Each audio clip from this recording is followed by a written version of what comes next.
ಮಂಗಳೂರು ವಿಧಾನಸಭಾ ಕ್ಷೇತ್ರವನ್ನು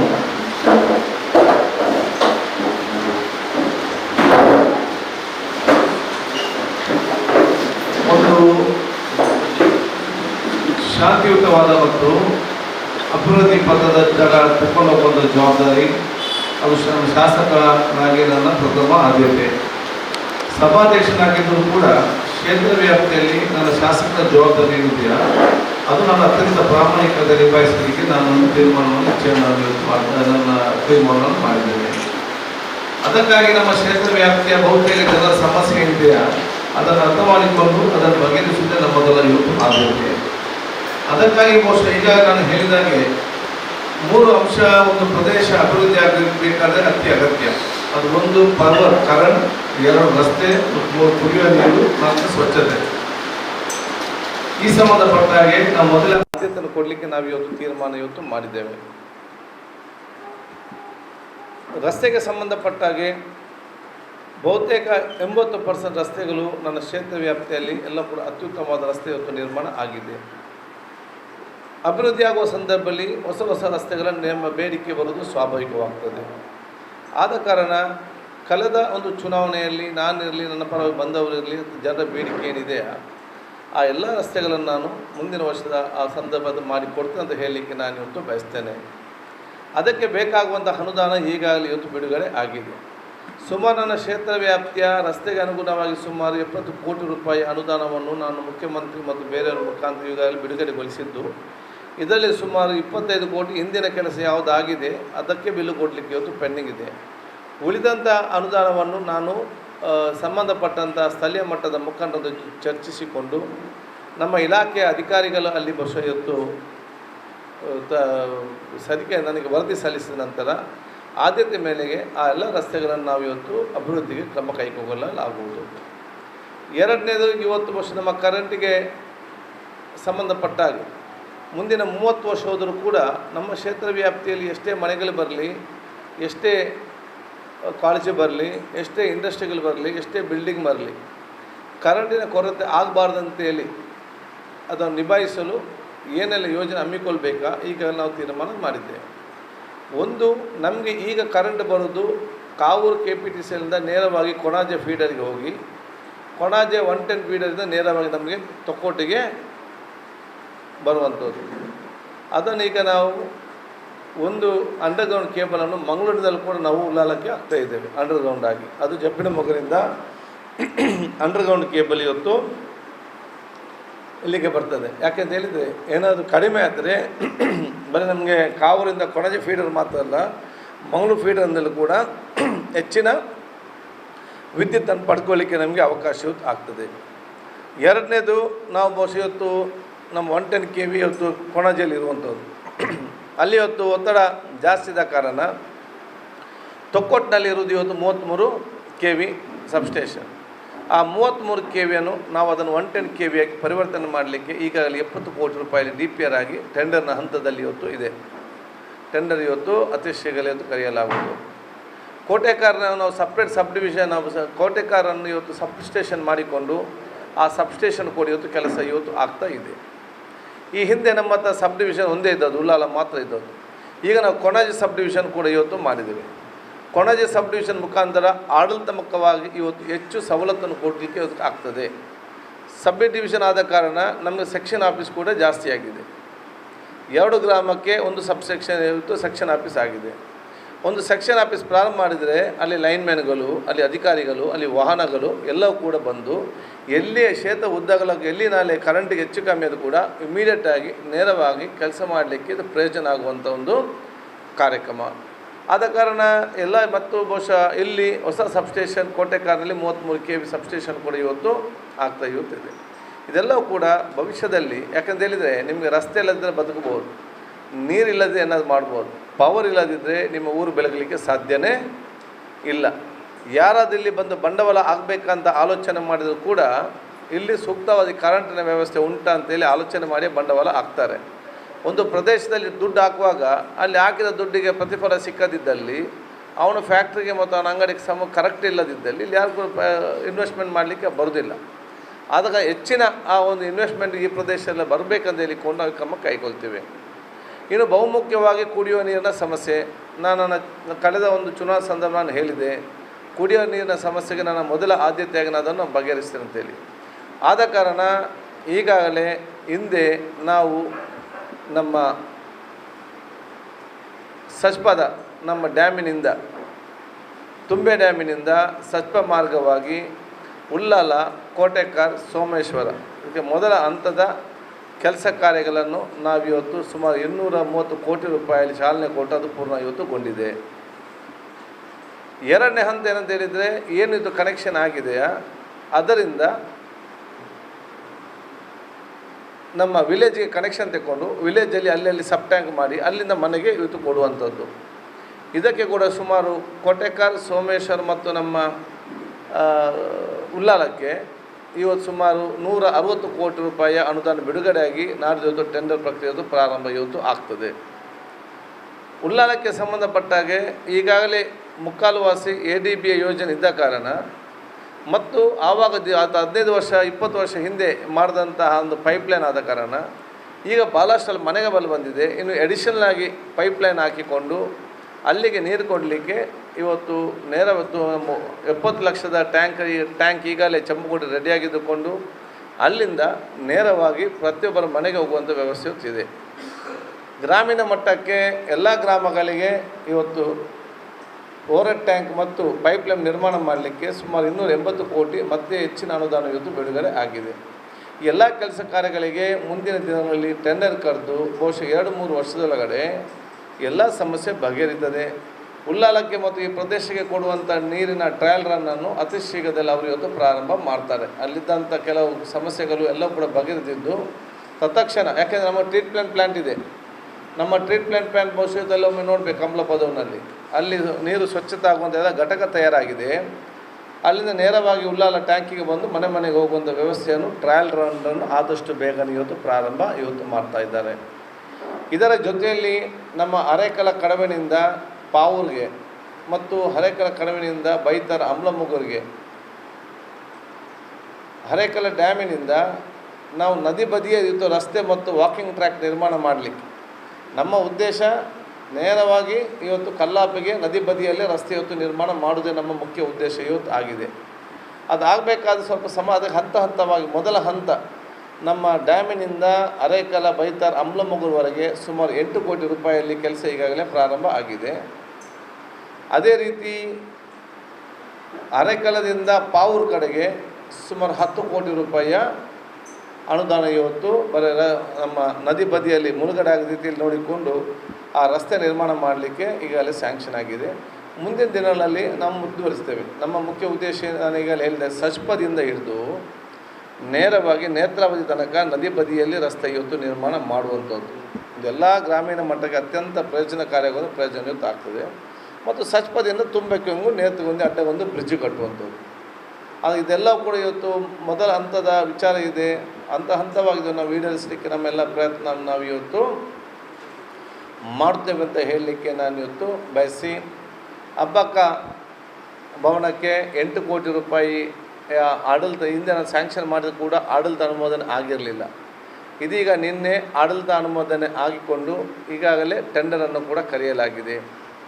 ಬ್ಯಾರಿ ಅಕಾಡೆಮಿಯ, ಕರ್ನಾಟಕ ರಾಜ್ಯ ಬ್ಯಾರಿ ಅಕಾಡೆಮಿಯ ಆ ಒಂದು ಕಚೇರಿಗೆ 6 ಕೋಟಿ ರೂಪಾಯಿಯಲ್ಲಿ ಇವತ್ತು ಟೆಂಡರ್ ಇವತ್ತು ಕರೀತಾರೆ. 2 ಕೆಲಸವನ್ನು ಕೂಡ ಒಂದೇ ದಿವಸ ನಾವು ಪ್ರಾರಂಭಿಸಲಿಕ್ಕೆ ನಾವು ಅದನ್ನು ಸೂಚಿಸಿದ್ದೇವೆ. ನಮ್ಮ ವಿವಿಧ ಶಾಲೆಗೆ ಸಂಬಂಧಪಟ್ಟಾಗೆ ಈಗಾಗಲೇ ಸುಮಾರು 1,80,00,000 ರೂಪಾಯಿ ಅನುದಾನವನ್ನು ಬೇರೆ ಬೇರೆ ಶಾಲೆಗೆ ನಾವು ಇವತ್ತು ಕೊಟ್ಟಿದ್ದೇವೆ. ಯಾಕೆಂದರೆ ಶೈಕ್ಷಣಿಕ ಮುಖ್ಯ. ಮತ್ತೆ ಹೆಚ್ಚುವರಿಯಾಗಿ 3 ಕೋಟಿ ರೂಪಾಯಿ ಅನುದಾನ ನಾನು ಮತ್ತೆ ಶಾಲೆಗಳಿಗೆ ಇವತ್ತು ಬಿಡುಗಡೆ ಮಾಡಿದ್ದೇನೆ. ಅದನ್ನು ಆಯ್ಕೆ ಮಾಡಿಕೊಂಡು ಯಾವ ಶಾಲೆಗೆ ಎಷ್ಟು ಅನುದಾನ ಬಿಡುಗಡೆ ಮಾಡಿ ತೀರ್ಮಾನ ಮಾಡಿ ಮೂಲಭೂತ ಸೌಕರ್ಯ ಒದಗಿಸುವಂಥ ಕೆಲಸವನ್ನು ನಾವು ಖಂಡಿತವಾಗಿಯೂ ಎಲ್ಲ ಶಿಕ್ಷಣ ಸಂಸ್ಥೆಗೆ ನಾವು ಇವತ್ತು ಕೂಡ ಬೇಕಾದಷ್ಟು ಅನುದಾನ ನಾನು ಬಿಡುಗಡೆ ಮಾಡಿದ್ದೇನೆ. ಅದರ ಜೊತೆಯಲ್ಲಿ ಮಿನಿ ಸ್ಟೇಡಿಯಂ ಮಾಡಬೇಕಂತೇಳಿ ಸುಮಾರು 5 ಕೋಟಿ ರೂಪಾಯಿ ಅನುದಾನವನ್ನು ಈಗಾಗಲೇ ಬಿಡುಗಡೆ ಮಾಡಿ, ಎಲ್ಲಿ ಅಂತ ಜಾಗ ಫಿಕ್ಸ್ ಮಾಡಲಿಲ್ಲ. ಅದನ್ನು ಬೇರೆ ಬೇರೆ ಗ್ರಾಮಕ್ಕೆ ಅದನ್ನು ಹಂತ ಆಗಬೇಕು, ಒಂದೇ ಕಡೆ ಅದನ್ನು ನಿರ್ಮಾಣ ಮಾಡಬೇಕೆಂಬ ಒಂದು ಆಲೋಚನೆ ಕೂಡ ಮಾಡ್ತಾ ಇದ್ದೇವೆ. ಇನ್ನಿತರ ಕೆಲವು ಅಭಿವೃದ್ಧಿಗೆ ಆಗುವಂಥ ಯೋಜನೆ ನಾವು ಇವತ್ತು ರೂಪಿಸ್ತಾ ಇದ್ದೇವೆ. ತೊಕ್ಕೋಟಿನಿಂದ ಈಗಾಗಲೇ ನಮ್ಮ ದೇಲಕಟ್ಟೆಯಲ್ಲಿ ನೀವು ರಸ್ತೆ ಅಭಿವೃದ್ಧಿ ಆಗ್ತಾ ಇವತ್ತು ನೋಡ್ತಾ ಇದ್ದೀರಿ.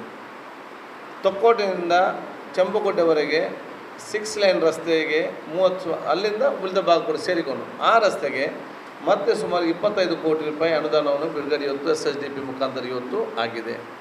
ನನ್ನ ಕ್ಷೇತ್ರದೆಲ್ಲ PWD ರಸ್ತೆ ಇವತ್ತು ಏನಿದೆ, ಈಗ ನಾವು ಕೋಟೆಕಾರ ಮಾಡೂರಾಗಿ ನಾವು ಬಂದೆವು, ರಸ್ತೆ ಚೆನ್ನಾಗಿದೆ, ಸ್ವಲ್ಪ ಮಟ್ಟಿನ ಅದೇ ಗಟ್ಟೆ ಆಗ ಎಷ್ಟೆಲ್ಲ ರಸ್ತೆ ಇದೆ ಅದು ಉಚ್ಚಲದೇ ನಮ್ಮ KC ರೋಡ್ ನಾಟಿಕಲ್ ರಸ್ತೆ ಇರಲಿ, ಕೋಟೆಕಾರ್ ನಮ್ಮ ದೇಲಕಟ್ಟೆ ಇರಲಿ, ಅಮ್ಲಮುಗರಿಂದ ಹೋಗುವಂಥ ರಸ್ತೆ ಇರಲಿ, ಅಥವಾ ಪಾತೂರಿಗೆ ಹೋಗುವ ಮುಡಿಪಿನ ಎಲ್ಲ ಸೇರಿ 6 ಕೋಟಿ ರೂಪಾಯಿ CRF ಸೆಂಟ್ರಲ್ ರೋಡ್ ಫಂಡಲ್ಲಿ ಕೂಡ ನಾವು ಅದಕ್ಕೆ ಇವತ್ತು ಅನುದಾನ ಇವತ್ತು ಬಿಡುಗಡೆ ಆಗುವಂಥ ವಿಚಾರ ಇವತ್ತು ಆಗಿದೆ. ಸೊ ಆದಷ್ಟು ಎಷ್ಟು ಬೇಕು ಆದಷ್ಟು ಅನುದಾನ ಇವತ್ತು ನಾವು ಬಿಡುಗಡೆ ಮಾಡಿದ್ದೇವೆ. ಮುಂದಿನ ದಿನಗಳೆಲ್ಲ ಕೂತ್ಕೊಂಡು ಸಮರ್ಪಕವಾಗಿ ಎಲ್ಲ ಕೆಲಸಗಳನ್ನು ಹಮ್ಮಿಕೊಳ್ಳದ ಕೆಲಸ ನಾವು ಖಂಡಿತವಾಗಿಯೂ ನಾವು ಮಾಡ್ತೇವೆ. ಯಾವುದೇ ಒಂದು ಆ ಪ್ರದೇಶ ಅಭಿವೃದ್ಧಿ ಆಗಬೇಕು, ಈಗಾಗಲೇ ಹೇಳಿದಾಗೆ ನಾವು ಜನಪ್ರತಿನಿಧಿಗಳು, ಅಧಿಕಾರಿಗಳು ಮತ್ತು ಊರವರು ಕೆಲಸ ಮಾಡುವಾಗ ತಮ್ಮ ಸಂಪೂರ್ಣವಾದ ಸಹಕಾರ ಕೊಡುವಂಥ ಜವಾಬ್ದಾರಿ ಅದೆಲ್ಲರ ಊರವರ ಜವಾಬ್ದಾರಿ ಅಂತ ಕೂಡ ನಾನು ಹೇಳಲಿಕ್ಕೆ ನಾನು ಇವತ್ತು ಬಯಸಿ ನಾನು ವಿಶೇಷವಾಗಿ ನನ್ನ ಅಭಿನಂದನೆ ಸಲ್ಲಿಸಿಕೊಂಡು ಪ್ರಮುಖವಾದ ವಿಚಾರ ನಾನು ನಿಮ್ಮನ್ನು ವಿಶೇಷ ಕರೆದು ಯಾಕೆ ಅಂತ ಹೇಳಿದರೆ, ನಾನು ಹಿಂದೆ ಹೇಳಿದ್ದೆ ಉಳ್ಳಾಲದಲ್ಲಿ ಒಂದು ಫ್ರೀ ಡಯಾಲಿಸಿಸ್ ಸೆಂಟರ್ ನಾನು ಮಾಡ್ತೇನೆ. ಈಗಾಗಲೇ ಉಳ್ಳಾಲದಲ್ಲಿ ಫ್ರೀ ಡಯಾಲಿಸಿಸ್ ಸೆಂಟರ್ನ ಕಟ್ಟಡ ಇವತ್ತು ನಿರ್ಮಾಣ ಆಗಿದೆ. ಅದಕ್ಕೆ ಬೇಕಾಗುವಂಥ ಸುಮಾರು 10 ಬೆಡ್ ಕೂಡ ಇವತ್ತು ಡಯಾಲಿಸಿಸ್ ಯೂನಿಟ್ ಕೂಡ ಇವತ್ತು ಬಂದು ನಿಂತಿದೆ. 100% ಫ್ರೀ ಡಯಾಲಿಸಿಸ್ಗೆ, ಯಾರಿಗೊಂದು ನಯ ಪೈಸೆ ಚಾರ್ಜ್ ಇಲ್ಲದೆ ನಾವು ಇದನ್ನು ಮಾಡಬೇಕಂತ ನಾವು ತೀರ್ಮಾನ ಮಾಡಿದ್ದೇವೆ.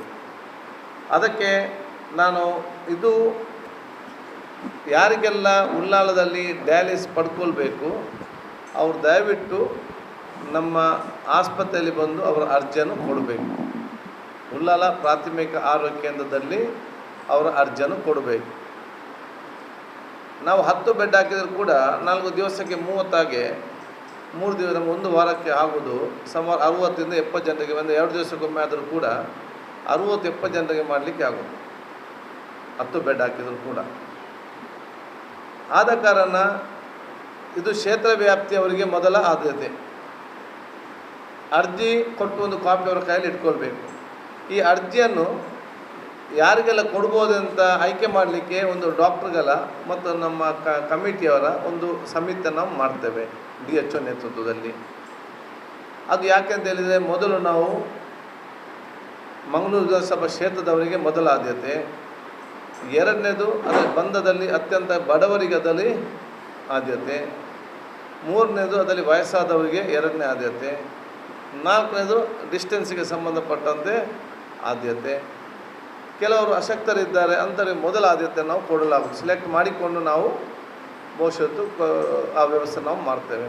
ಸೊ ಯಾರಿಗೆಲ್ಲ ಅದರ ಬಗ್ಗೆ ಅಲ್ಲಿ ಕೊಡಬೇಕು ಆಸಕ್ತಿ ಇದೆ, ದಯವಿಟ್ಟು ತಮ್ಮ ಅರ್ಜಿಯನ್ನು ಆದಷ್ಟು ಬೇಗನೆ ಉಳ್ಳಾಲ ನಗರಸಭೆ ನಮ್ಮ CSC ಆಸ್ಪತ್ರೆ ಏನಿದೆ ಅಲ್ಲಿರುವಂಥ ಅಧಿಕಾರಿಗೆ ಕೊಡಿ. ಒಂದು ಕಾಪಿ ನಿಮ್ಮ ಕೈಯಲ್ಲಿ ಹಿಡ್ಕೊಳ್ಳಿ. ಮುಂದಿನ ದಿನಗಳ ನಾವು ಅದನ್ನು ನೇಮಕಾತಿ ಮಾಡಿ ಆ ಸಂಸ್ಥೆಯನ್ನು ನಾವು ಇವತ್ತು ಪ್ರಾರಂಭ ಮಾಡ್ತೇವೆ. 100% ಫ್ರೀ.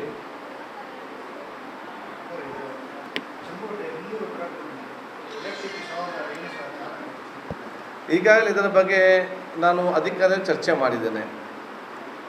ಹಿಂದೂ ರುದ್ರಭೂಮಿ ಅಥವಾ ಯಾವುದೇ ಒಂದು ಸರ್ಕಾರಿ ಕಬರಸ್ಥಾನ ಅಥವಾ ನಮ್ಮ ಫ್ಯೂನರಲ್ ಯಾರ್ಡಲ್ಲಿ ಸರ್ಕಾರ ಇದ್ದದ್ದು ಅದು ನಗರಸಭೆಯ ಆಸ್ತಿ. ಆದರೆ ಅಲ್ಲಿ ಒಂದು ಉಸ್ತುವಾರಿ, ಈಗಾಗಲೇ ತನಿಖೆ ಚರ್ಚೆ ಮಾಡಿದಾಗ ಅಲ್ಲಿ ಒಂದು ಉಸ್ತುವಾರಿ ಸಮಿತಿ ಅಂತೇಳಿ ಒಂದು ಕಮಿಟಿ ಮಾಡ್ತಾರೆ ಊರವರು ಸೇರಿಕೊಂಡು. ಅಲ್ಲಿ ಪ್ರತಿಯೊಂದು ಇವತ್ತು ಅಂತ್ಯ ಸಂಸ್ಕಾರ ಕೂಡ ಸುಮಾರು 3,500 ರೂಪಾಯಿ ಏನೋ ಪಡ್ಕೊಳ್ತಿದ್ದಾರೆ ಅಂತ ಹೇಳಲಿಕ್ಕೆ ನಾನು ಇವತ್ತು ನನಗೆ ಬಂದ ಮಾಹಿತಿ 3,500. ಇದು ಯಾವುದು ಕೂಡ ನಗರಸಭೆಗೆ ಯಾವುದು ಕೂಡ ಅದು ಪಾವತಿ ಆಗ್ತಾ ಇಲ್ಲ. ಅದು ಕಮಿಟಿ ಅವರು ಅದನ್ನು ನಿಭಾಯಿಸ್ತಾ ಇವತ್ತು ಇದ್ದಾರೆ. ಈಗ ನಾವು ಎಲೆಕ್ಟ್ರಿಫಿಕೇಷನ್, ನನಗೆ ಅಲ್ಲಿ ನಾನು ಊರಿಗೆ ಹೋದ ಕೋವಿಡ್ ಟೈಮ್ನಲ್ಲಿ ನಾನು ಅಲ್ಲಿ ಹೋದಾಗ ಕಮಿಟಿಯವರು ನಮಗೆ ಅಲ್ಲಿ ನಾನು ಟ್ಯಾಂಕ್ ಕಟ್ಟಲಿಕ್ಕೆ ಹೋದಾಗ ನಮಗೊಂದು ಎಲೆಕ್ಟ್ರಿಕ್ ಮಾರ್ಚರಿ ಬೇಕಂತ ಅಂತ್ಯ ಸಂಸ್ಕಾರ ಮಾಡಬೇಕಂತ ಕೇಳಿದರು.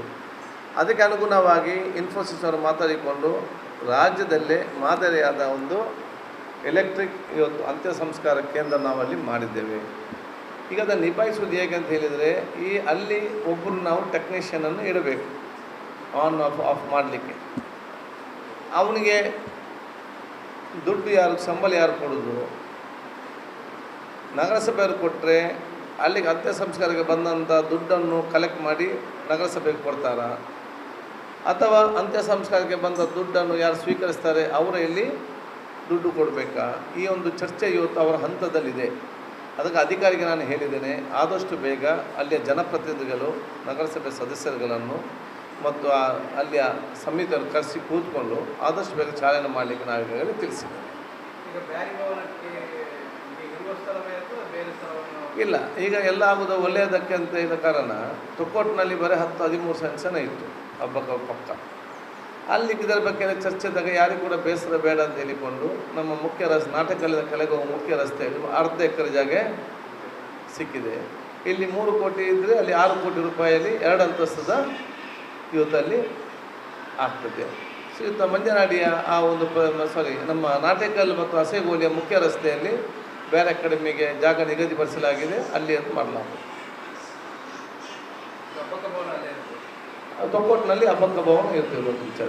ಎರಡೂ ಕೂಡ ಇವತ್ತು ಜನರಿಗೆ ಪ್ರಯೋಜನ ಆಗೋ ಮಿನಿ ಹಾಲ್ ಅದು.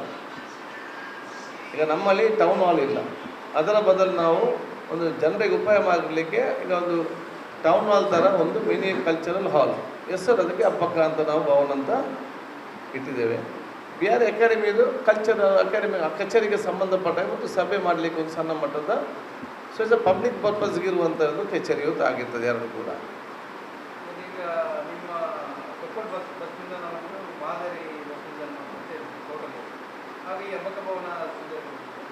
ಇಲ್ಲ, ಅದು ಅದೇ ಜಾಗವೇ ಬೇರೆ, ಈ ಜಾಗವೂ ಬೇರೆ. ನಮಗೆ ಇಲ್ಲಿ ಯಾಕಂತ ಹೇಳಿದರೆ ತೊಕ್ಕೋಟು ಬಸ್ ಸ್ಟ್ಯಾಂಡ್ ನಾವು 2099ರಲ್ಲಿ ಅದನ್ನು ಕಟ್ಟಿದ್ದೆ. 22 ವರ್ಷ ಇವತ್ತು ಆಯಿತು. ಇದೀಗ ಅತ್ಯಂತ ಬೆಲೆ ಬಾಳುವ ಮತ್ತು ಅತ್ಯಂತ ಕೇಂದ್ರ ಸ್ಥಾನ. ಇಲ್ಲಿ ನಾವು ಬರೀ ಬಸ್ ಓಡಾಡಲಿಕ್ಕೆ ನಾವು ಮಾಡಿದ ಹೊರತು ಮತ್ತು ಒಂದು ಹಳೆ ಬಿಲ್ಡಿಂಗ್ ಮಾಡಿದ ಹೊರತು ಬೇರೆ ಯಾವ ದೊಡ್ಡ ಮಟ್ಟದ ಕಟ್ಟಡ ಇಲ್ಲ. ನಮಗೆ ಇವತ್ತು ಭಾಳಷ್ಟು ಬೇಡಿಕೆ ಇದೆ.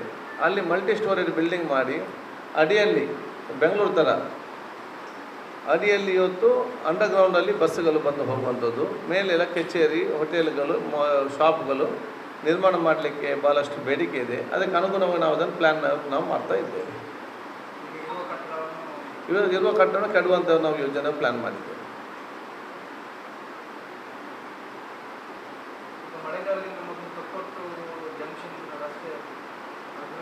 ಇಲ್ಲ, ಮಳೆಗಾಲದ ಮೊದಲು ತೊಕ್ಕೋಟಿನಿಂದ ಮೇಲೆ ಹೋಗುವ ರಸ್ತೆಯನ್ನು ನಾವು ದುರಸ್ತಿ ಮಾಡಿ ಕೊಡ್ತೇವೆ. ಇಲ್ಲಿ ಹೋಗಿದ್ರೆ ಡಾಂಬರೆಲ್ಲ ಮಾಡಿ ಕೊಡ್ತೇವೆ. ಒಂದೂವರೆ ತಿಂಗಳಲ್ಲಿ ಕೆಲಸ ಪ್ರಾರಂಭ ಆಗ್ಬೋದು. ಮಳೆಗಾಲದಲ್ಲಿ ಅದು ಪ್ರಾರಂಭ ಆಗಲು ಚಾನ್ಸ್ ಇದೆ. ಎಲ್ಲ ಸ್ವಲ್ಪ ಸೈಡ್ನಲ್ಲಿ ಶಾಪ್ ಗಿಪ್ಪು ಇದೆಲ್ಲ ಕ್ಲಿಯರ್ ಆಗ್ತದೆ. ಸ್ವಲ್ಪ ಅಗಲೀಕರಣ ಕೂಡ ಆಗ್ತದೆ. ದೊಡ್ಡ ಸರ್ಕಲ್ ಕೂಡ ಮುಂದೆ ನಮ್ಮ MLA ಆಫೀಸ್ ಮುಂದೆ ದೊಡ್ಡ ಸರ್ಕಲ್ ಕೂಡ ಇವತ್ತು ಬರ್ತದೆ. ಒಟ್ಟಾರೆಯಾಗಿ ತೊಕ್ಕೋಟಿನ ಚಿತ್ರ ಬದಲಾವಣೆ ಆಗ್ತದೆ ನೋಡುವಾಗ. ನನ್ನ ಉದ್ದೇಶ ಮಂಗಳೂರಿನಿಂದ ಮುಡಿಪುಗೆ 20 ನಿಮಿಷದಲ್ಲಿ ನಮ್ಮ ಜನಸಾಮಾನ್ಯ ಹೋಗಿ ಬರಬೇಕು. ಮಂಗಳೂರಿಂದ ಮುಡಿಪುಗೆ 20 ನಿಮಿಷ ಹೋಗಿ ಮುಟ್ಟಿದರೆ ಮಂಗಳೂರಿನಲ್ಲಿ ಯಾರು ಮನೆ ತೆಗೆಯುವುದಿಲ್ಲ. ಎಲ್ಲರೂ ಕೂಡ ಬಂದು ಆ ಕಡೆ ತೆಗೆದು, ಯಾಕೆ ಒಂದು ವೆಹಿಕಲ್ ಇಟ್ಟು ಅವರ ಕಚೇರಿಗೆ ಬಂದು ಹೋಗ್ತಾರೆ. ಇಲ್ಲಿ ಕೋಟಿ ಗಟ್ಟಲೆ ದುಡ್ಡು ಕೊಡಬೇಕು. ಅಲ್ಲಿ ಎಲ್ಲರೂ ಮನೆ ಆಗ್ತದೆ, ಜಾಗವಾಗ್ತದೆ ಜಾಗ ತೆಗೆಯೋದ್ರಲ್ಲಿ. ಸೊ ಎಲ್ಲರೂ ಕೂಡ ಅಲ್ಲಿ ಮನೆ ಮಾರಿ ಇಲ್ಲಿ ಬಂದು ಮನೆ ತೆಗೊಳ್ತಾರೆ. ಮಂಗಳೂರಿಗೆ ಬಂದು 20 ನಿಮಿಷದಲ್ಲಿ ಬಂದು ಹೋಗ್ತಾರೆ. ಯಾರು ಕೂಡ ಗ್ರಾಮೀಣ ಮಟ್ಟವನ್ನು ಬಿಟ್ಟು ಹೋಗೋದಿಲ್ಲ. ನಾವು ಗ್ರಾಮೀಣ ಮಟ್ಟಕ್ಕೆ ಮೂಲಭೂತವಾದ ಸೌಕರ್ಯ ಕೊಡದಿದ್ದರೆ ಕಲಿತ ತಕ್ಷಣ ಕೆಲಸ ತೆಗೆದ ತಕ್ಷಣ ಒಂದು ತಂದೆ ತಾಯಿನ ಊರಲ್ಲಿ ಬಿಟ್ಟು ಮಕ್ಕಳು ಬಂದು ಇಲ್ಲಿ ಸೆಟ್ಲ್ ಆಗ್ತಾರೆ. ಅಥವಾ ತಂದೆ ಕರ್ಕೊಂಡು ಹೋಗಿ ಅವರ ಭೂಮಿ, ಅವರ ಕೃಷಿ ಎಲ್ಲ ಕೂಡ ಅಲ್ಲೇ ಬಿಟ್ಟು ನಗರಕ್ಕೆ ಹೋಗ್ತಾರೆ. ಅದನ್ನು ನಾವು ತಪ್ಪಿಸುವಂಥ ಕೆಲಸ ಮಾಡಬೇಕು. ಅದಕ್ಕಾಗಿ ನಗರ ಮಟ್ಟದ ಸವಲತ್ತುಗಳನ್ನು ಗ್ರಾಮೀಣ ಮಟ್ಟದಲ್ಲಿ ಕೊಡುವಂಥ ವ್ಯವಸ್ಥೆ ನಾವು ಇವತ್ತು ಮಾಡಬೇಕಾಗ್ತದೆ.